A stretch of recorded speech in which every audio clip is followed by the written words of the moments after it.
శ్రీమాత్రే నమః. ఓం శ్రీ గురుభ్యో నమః. నమస్తే అండి.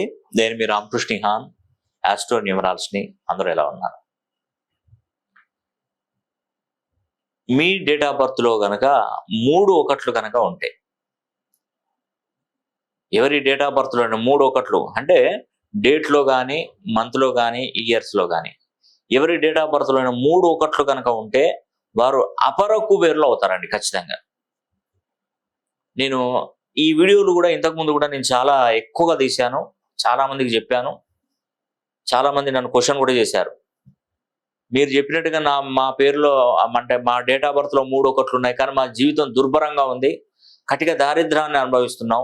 మీరు కుబేరుని కంటే గొప్పవారు, కుబేరుని అవుతారు, లక్ష్మీదేవి కటాక్షం పొందుతారు, కోటీశ్వరులు అవుతారని ఎన్నో చెప్పుకుంటూ వస్తున్నారు. కానీ అసలు ఇది సాధ్యం కాదు. ఇప్పటి వరకు తినడానికి ఒక పూట తింటే ఒక పూట భోజనం మార్చుకోవాల్సిన పరిస్థితి ఏర్పడుతుంది.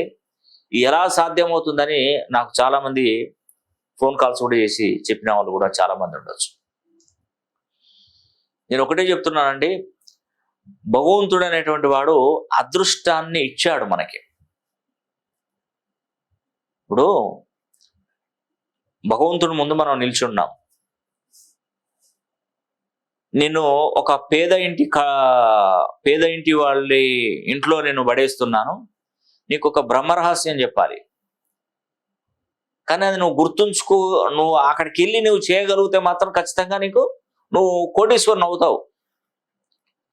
నువ్వు ఎప్పుడైతే 12 జ్యోతిర్లింగ క్షేత్రాలను ఎప్పుడైతే దర్శిస్తావో నువ్వు అప్పుడు అపర కుబేరును అవుతావు అని చెప్పేసి భగవంతుడు నీకు చెప్పాడు.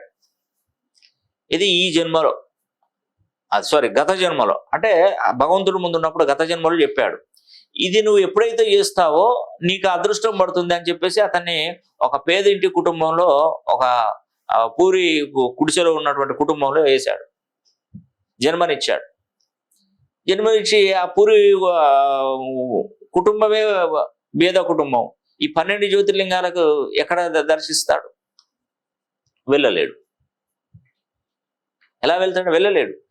అతనికి తెలియదు, ఆ విషయం తెలియదు, కానీ అతని జీవనం కొనసాగిస్తున్నాడు. మీలాంటి వాళ్ళు, మాలాంటి వాళ్ళు ఏదో గురువులు ఏదో అనుగ్రహం మన దగ్గర ఉన్నటువంటి తాళపత్ర గ్రంథాలు వాటిని పరిశీలన చేస్తే గత జన్మలో ఇతనికి ఏం చేయాలి ఏంటి అన్నది కూడా ఈ తాళపత్రాలు చెప్తాయి మనకి.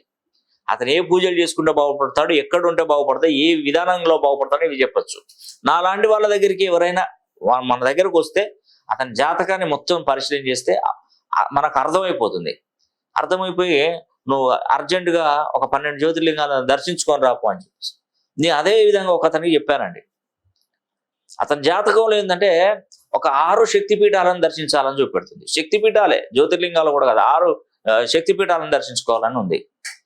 కడు పేదరికంలో ఉన్నాడు, ఏం లేదు, చదువుకున్నాడు కానీ ఏం లేదు అసలు. వాళ్ళ ఇంట్లో అసలు నాకు ఇచ్చిన ఫీజు డబ్బులే మహా కష్టపడి రాత్రింబౌలు ఆటో తోలిచ్చాడు నాకు. ఉన్న వాస్తవం చెప్తున్నానండి. నైట్ పూట ఆటో తోలిచ్చాడు నాకు డబ్బులు.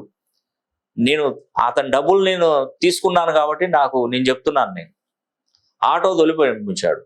ఇస్తే నేను ఇవి చూసి అయ్యా మరి నీది ఒక 6 శక్తిపీఠాలను దర్శించాలంటే నవ్వాడు.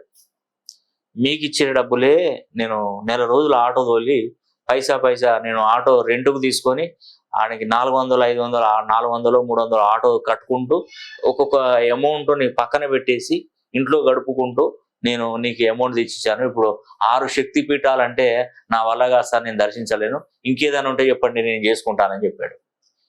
నేను తాళపత్ర గ్రంథాలలో చూస్తున్నా ఈ విషయం ఉన్నది. ముఖ్యంగా అతనికి చెప్పాను, డైరెక్ట్ చెప్పేశాను. ఇంకా ఒకటి, నాకు హామీ ఇస్తావా అంటే ఇస్తానన్నాడు. ఏం హామీ అంటే నువ్వు సంపాదించిన దాంట్లో 10% నాకు ఇవ్వాలని చెప్పాను. నువ్వు 100 రూపాయలు సంపాదిస్తావు, 10 రూపాయలు నాకు ఇవ్వాలి. 1,00,000 సంపాదిస్తావు, 10,000 ఇవ్వాలి నాకు. సార్ మీరు ఎంత అడిగినా ఇస్తాను, ఇంకా నేను 50-50 ఇస్తా పోను సార్ అన్నాడు. అంత వద్దు, మళ్ళీ నువ్వు మాట ఆడి తప్పుతావు, ఎందుకంటే డబ్బును చూడగానే మళ్ళీ నీకు చేంజ్ అయిపోతుంది, వద్దు. ఈ 10ల్నే కొట్లాడు. ఇంకా నేను 2% ఇస్తా, 3% ఇస్తాను కొట్లాడు. నేను ఓకే, కానీ నువ్వు సగం అంటే దీని మీద నమ్మకం లేకుంటేనే నువ్వు హామీ ఇస్తాను అనుకుంటాను.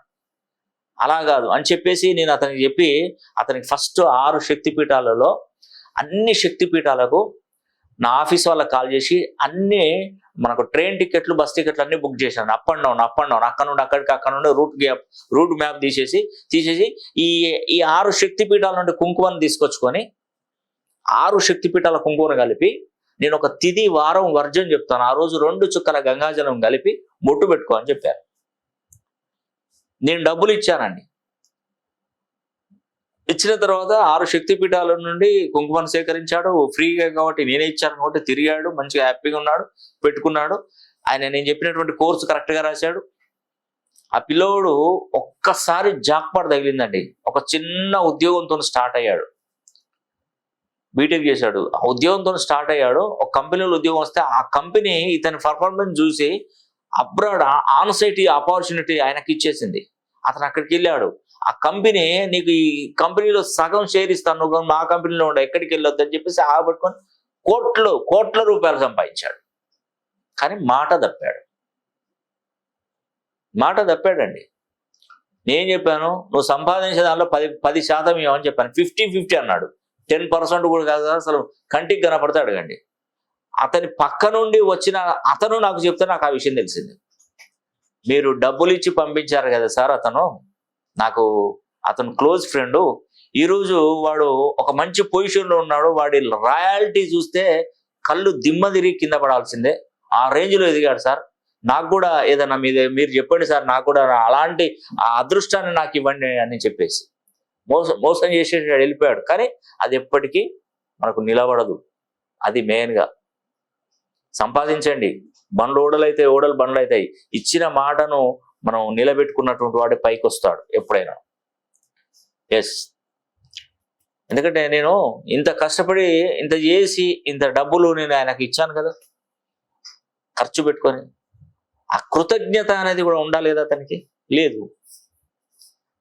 కాబట్టి మనం ఒక మాట ఎవరికైనా మనం ఇచ్చే ముందు ఆచి తూచి వెనక ముందు ఆలోచించి మనం ఇవ్వడం మంచిది. ఈ జన్మలో ఉంటుంది, మరి నెక్స్ట్ జన్మ అంటుంటే నువ్వు తప్పు చేసిన వాడు అయిపోతావు కదా అక్కడికి వెళ్తే. అప్పుడు మళ్ళీ ఏ పేద కుటుంబంలో మళ్ళీ అన్ని కష్టాలే ఉంటాయి కదా. ఈ జన్మలోనే ఉన్నాయి పోవచ్చు, మరి ఏం చేస్తావు? అవునండి, సంపాదించింది ఒక దెబ్బలో పోగొట్టుకోవచ్చు, నష్టపోవచ్చు, దాన్ని ఏమంటారు? సో నేను అందుకే అనేదండి, మీరు మన మాట ఇస్తే దాన్ని తప్పకుండా కట్టుబడి ఉండాలి. ఎవరి డేట్ ఆఫ్ బర్త్లోనైనా 3 ఒకట్లు కనుక ఉంటే వారి పేరు 360 డిగ్రీలలో మీరు ప్రోగ్రామింగ్ చేసి పెట్టుకోండి. ఇంకా మీకు తిరుగులేదు, మీరు అపర కుబేరులు అవుతారు.